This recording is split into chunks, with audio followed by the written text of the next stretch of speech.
We're heading towards Port Canaveral, folks, to team up with Captain Scott Lum to venture into the secret world of the tripletail as they gather up along the East Coast to spawn in late spring and summer.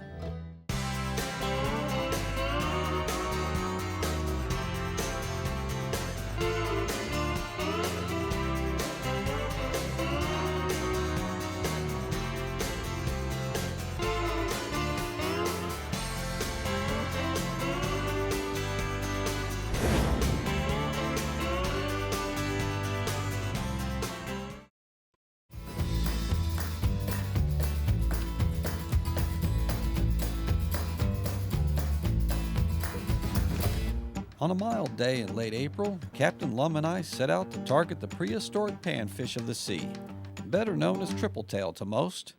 This wasn't the first time I had fished for them here with Scott, as we had caught a few before while on the hunt for cobia.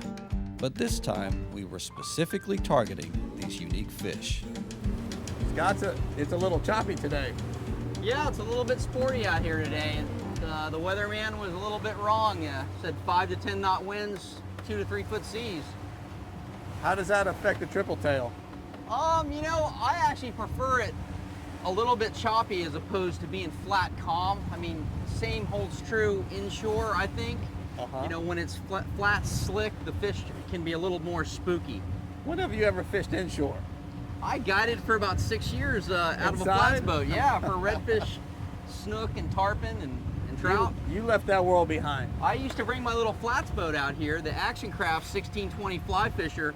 On days like this? No, but I used to take that thing offshore over 20 miles. Yeah, wow. Yeah, people thought I was crazy. I think I was. I think you still are. Let's talk tripletail right now.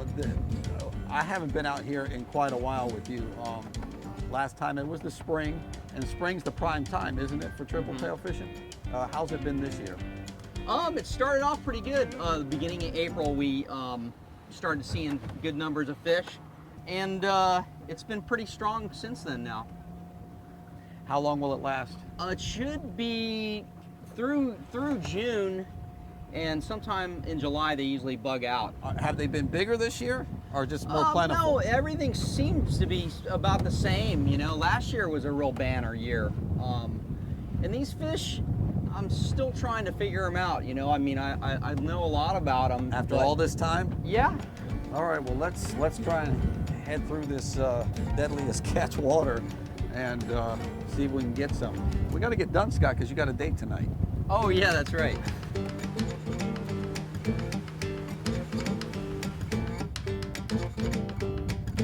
Scott, you've got me on live bait, and you're going to go artificials, right? Yeah. These are the artificials you like to use from Hoagie? The Hoagie 4-inch Swimming Bunny series, and either in the green sexy is right here, or the bone white. And they use these Barbarian hooks, and I like the Barbarian hooks because it's a big 6/0 long shank hook. You want that jig to be on the bottom? I'll bump it on the bottom. I'll let it go to the bottom, and I'll just jig it up, let it go down, jig it up, let it go down, and hope for a bite. Little subtle Yes. swipes of it? Yep, little subtle jigs. Almost like your pompano fishing, actually. Okay. That would be a great analogy, whatever, to you're basically pompano jigging for tripletail. What kind of tackle are you using for the live bait? Well, actually, all my tackle is a little bit heavier. These fish are upwards of 20 pounds. I use 50-pound leader line and with 45-pound braid, something like that. Actually, this is the heavier rod, so this has 65-pound braid. I'm using a VMC Octopus hook, 9299 5/0, and just basically just connecting that with a couple of split shots, and I like to hook the shrimp in the tail or in the head. I kind of came up with a neat idea here, and it's real simple. A lot of times I'll have live pogies in here, and I've just taken a regular bait bucket and drilled a bunch of holes in it. It floats, and then I put my shrimp in there, just not a lot, just what I need, and then I get more out of the floor. But this way you can have your live baits swimming around in there, and let's say you're on a weed line and you see a tripletail and you need a shrimp in a hurry. You don't have to fish around your live well that's full of pogies or mullet or whatever. You just come back here, open the lid, and there you go. There's your shrimp. So Maybe I should sell these, huh? Lum bucket. Lum bucket, lum bucket. I like that, the lum bucket. Be our first customer right here. Come around the boat and work your way to the front. Nice one, Scott. Just saw him, nice triple tail. Looks like you had a little nibble there, huh, Glenn? Yeah, felt it and then it got heavy. There he is. Ooh, boy. You're the man, Scott. Look at that, folks. Look at that beauty. They're nice and clean and white. Look at that. Canaveral buoy bass. That's a good one, huh? That is a good one. All right. Second cast. All right. That didn't take long. Let's get a look at this guy. Yeah. Boy, he's really light, Scott. He's really light. Now, where is it where somebody can get cut? Is it that first gill plate? That first slit right here? Yeah, it's actually right here. Okay. Wait, no, it's right there. right Sorry. there. And that's when they're juvenile. It's like daggers, and as they get bigger, they kind of smooth out. It's still real sharp. Yeah. And then the other thing that gets you is these fins right here. Mm-hmm. You can go this way, but if you turn around and go this way, those things. Look at that thing right there. Yeah. That is just like a syringe. It's so sharp. And the same thing down here with the pec fins. They're kind of hidden, but those will get you too. That's a beauty. It's heavy.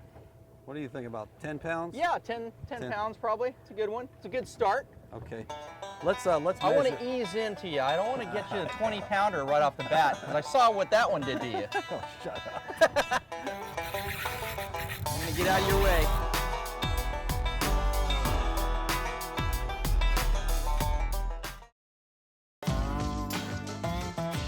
Nice one. That was a monster, dude. Big one? Yeah.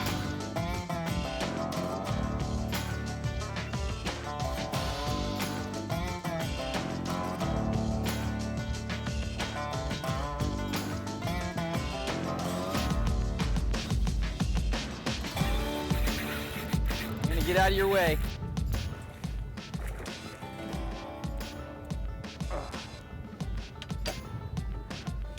That was a weird fight. He's about the same size. Maybe Yeah, a it's like little, out of the same cookie cutter, huh? Actually, he looks like he might be just a little bit bigger. a little bigger. Oh, no, he's about the same size. All right. Gosh. That was weird. I'll just net your fish all day. Do something guide-like, right? Scott, you better catch a fish. I'll have to switch to the I think you're gonna have to switch to live. I'm not gonna give up yet. I'm gonna Not yet? see if I can get them going on the artificial while you catch these small ones on the shrimp.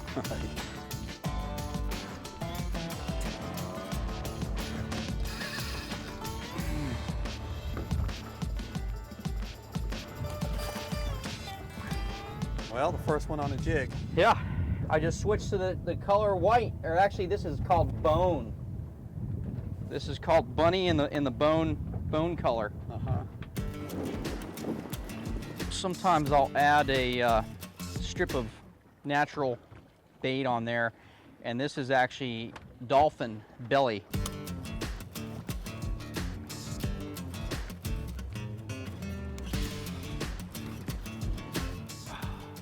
Nice one. That was a monster, dude. The big one? Yeah. Where's he at? Straight down? Yeah. I'll work my way to the front. All right. I heard it splashing out there. Yeah.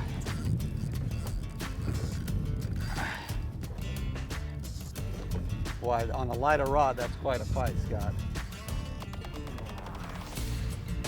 Well, Yeah, he's not as big as I thought he was.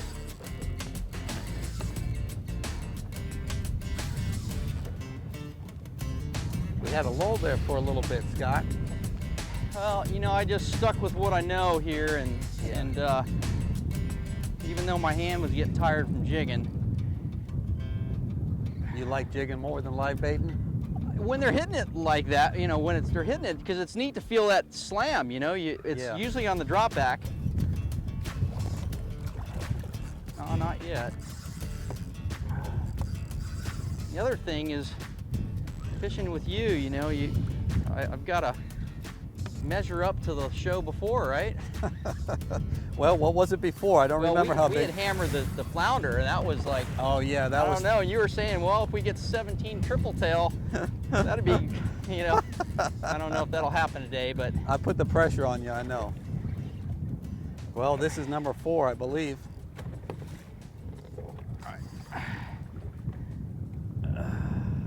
Wow. I definitely like this Wright McGill rod, though.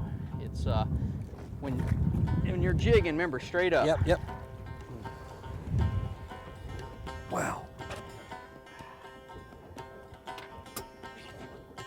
So you think that's about How many inches is that one, Glenn? 24? 24. Okay. Rambunctious. There's the 3 fin, or the 2 fins in the tail, and hence the name triple tail.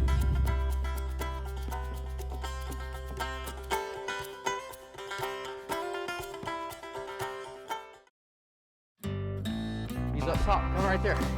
Head shaker. Guy thinks he's a largemouth bass, huh? Like it's 25? Yeah, 25 and a half. Scott had us moving around quite a bit, from various buoys to pieces of underwater wrecks. Each stop seemed to hold at least a few of these secretive fish. I definitely could tell that there was a gathering of numbers in this area. Sight casting for them was minimal this time out, as we relied more on working deeper water where Scott knew they were holding.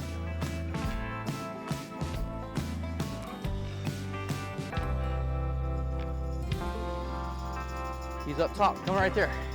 Head shaker. Guy thinks he's a largemouth bass, huh?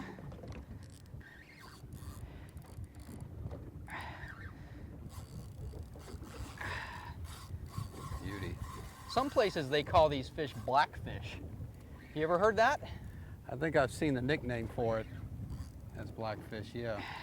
Where are you talking about? I don't Another know country? where, but I Googled it and saw different slangs of, you know, depending on what species of fish you're talking about, they got different names for them. You like the cobia, ling, crab eater. I don't know why they got the name lemonfish for cobia. We've had a lull, folks. It's been about 2 hours. I think you're gonna get a shot here. All right.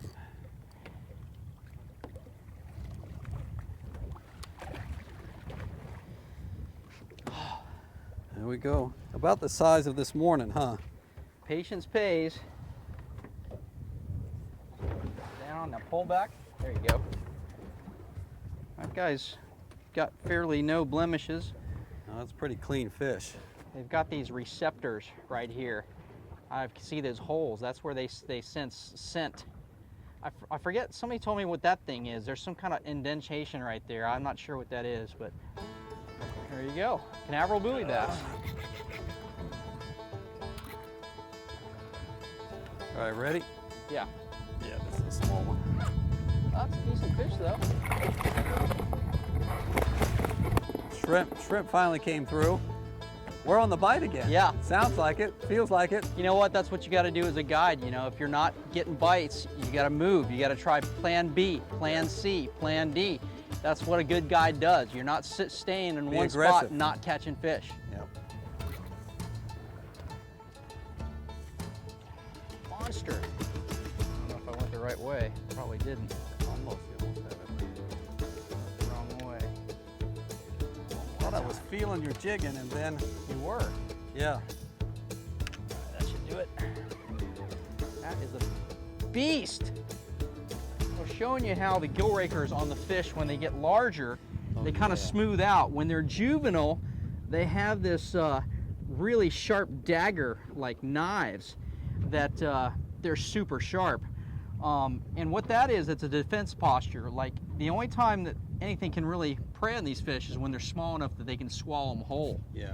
So, and they have got these tough scales, so what happens, they get swallowed whole, a shark or something, they flare those gill gill rakers out and they shake their head and it makes the fish spit them up. I've actually seen that happen with a shark before. Were you in the water? No. It was out here, and you Yeah. had a triple tail coming in. Yeah. Well, I I saw the shark chasing it. Yeah. And then I saw him. I didn't really see for sure he had it in his mouth, but then I saw him spit it up. Yeah. And then that's just what I believe. And So it's really sharp. yeah. Oh yeah. Yeah, boy. I wouldn't want that in my mouth, Yep. flaring out. So let's let this little guy go. All right. This is the size that you find a lot around the crab buoys of the West Coast, Scott. Look at how perfect he is. That's fins look fine. There's one little cut on him, but yeah, perfect little pretty. specimen. He's getting golden.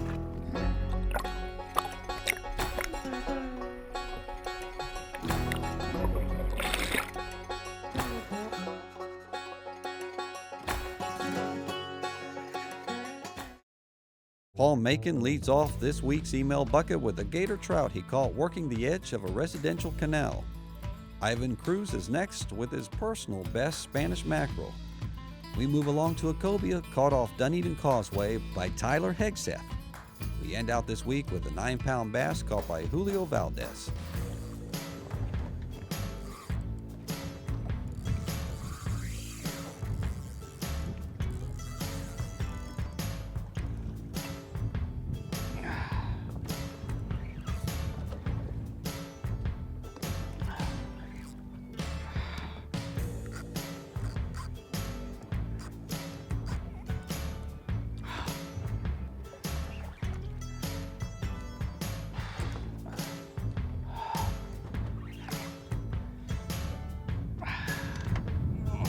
This one's finding you hard, Scott. Yeah, he made a run.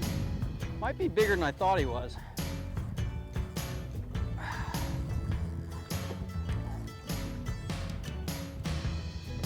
The closer I get him, the more I loosen the drag. You don't really know how you have him hooked. Yeah.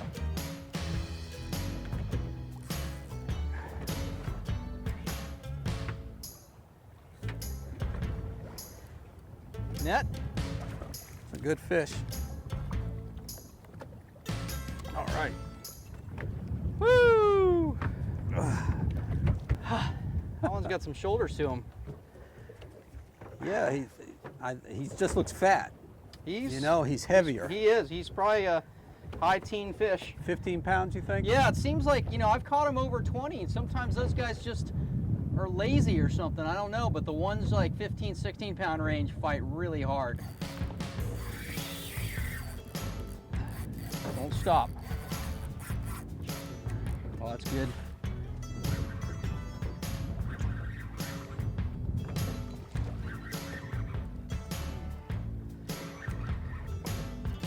There he is.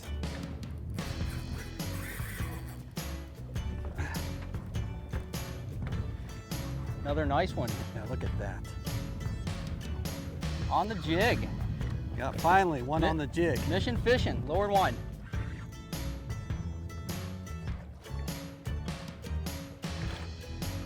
Woo! Open your bail. That beautiful. Success! Wow. Finishing strong in the third quarter. Wow, Fourth look quarter. at he's humped up. Yeah. That's a beauty. First one I got on the jig, had to try it, and it's a blast. But he didn't hit me out there, Scott. It was closer to the boat, and then kunk, kunk, Yeah. boom. Then he was on and going. Once again, Mr. Lum, Yeah, we made it happen. another exciting day with an underappreciated and really a little known fish Yes. to Yep. most anglers.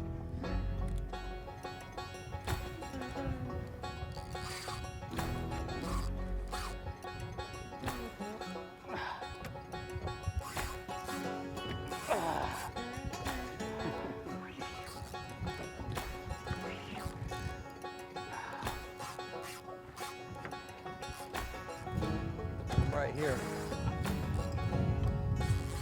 Not ready. Man. Coming to you, Glenn. All right. Woo! No slouches here. Jig is really pulling its weight now. Yeah. Keeping up with you, Scott.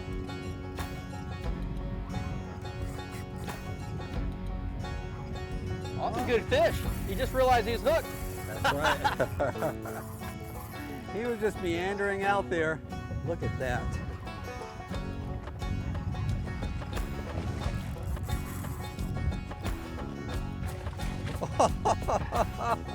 Did you see that? Yeah. Started off slow and then it really started to pick up in the afternoon. We've got a big bite going on. I don't know if you know, first time I saw this was on Flip Pallet Show, Uh-huh. Walker's Cay Chronicles. Uh-huh. And he called it the Vulcan snook hold. And if you lift the snook and bend him in the middle like that, he seems to lay motionless. Tripletail's doing the same thing. They do the same thing. Whereas before, I just had him on that gripper thing and he was going nuts. Yeah. So we can just hold him motionless like that and just let him go right here. Go Ready? ahead. Yep. There you go, buddy. And he's off. And Doesn't take much. He gilled me on the way down. He got you? Just slightly. That's gratitude for you. Yeah. Unbelievable. It's all right, Scott. We'll get a Band-Aid for you. Look at this sargassum weed here. Uh-huh. That's another thing that causes these fish to float in. My theory is they float in on the sargassum weed in April and May, and then they kind of hold up around here for May and all the way through June sometimes. Listen, I want to get your head back on what you need to do tonight. You've got a date. So we're going to get Granite Fish, and then we need to get you in. Okay. All right? All right.